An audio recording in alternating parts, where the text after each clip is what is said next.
जय शिवराय मित्रांनो तुम्ही बघू शकता आज आपलं सोयाबीन पीक हे 1 महिन्याचं जवळपास झालेलं आहे आणि आजच्या कंडिशनमध्ये तुम्ही क्वालिटी बघू शकता। क्वालिटी पण एकदम चांगली आहे मित्रांनो। आणि सुरुवातीच्या काळामध्ये आपण पेरणीनंतर जे 48 तासाच्या आत आपण तणनाशक फवारतो, त्यानंतर ही दुसऱ्यांदा आपल्या रानामध्ये तण उगवतं मित्रांनो।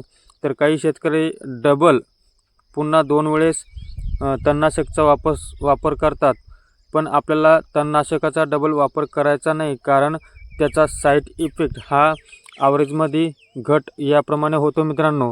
तर यामध्ये आपण दुसऱ्यांदा बैलाच्या साहाय्याने कोळपणी करून घेतलेली आहे आणि थोडंफार राहिलेलं जे तण आहे ते आपण हाताने निंदणी खुरपणी करून घेणार आहे। आता यानंतर पिकाची जी अवस्था आहे ही फुलांच्या अवस्थेत येणार आहे मित्रांनो। या पिरियडमध्ये आपल्याला अळीचं औषध घ्यायचं आहे, ते म्हणजे कोराजेन हे औषध दीर्घकाळ ते काम करतं आणि त्यामध्ये आपल्याला 05234 सुद्धा वापर करायचा आहे। त्यानंतर आपल्याला सोयाबीन हे पीक आपलं जास्त वाढ होणार नाही याची काळजी घ्यायची आहे। तर आपण त्यासाठी चमत्कार या नावाचा औषधाचा वापर करायचा आहे, जेणेकरून आपल्याला एकरी 20 क्विंटलपर्यंत किंवा 15 क्विंटलपर्यंत ॲव्हरेज मिळणार आहे।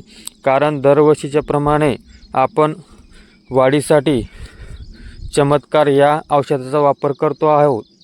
तर आपल्याला खर्चामध्ये कमी आणि उत्पन्नात वाढ करायची जर असेल मित्रांनो, तर अळी आणि वाढ या 2 गोष्टी आपल्याला मॅनेज करायच्या आहे।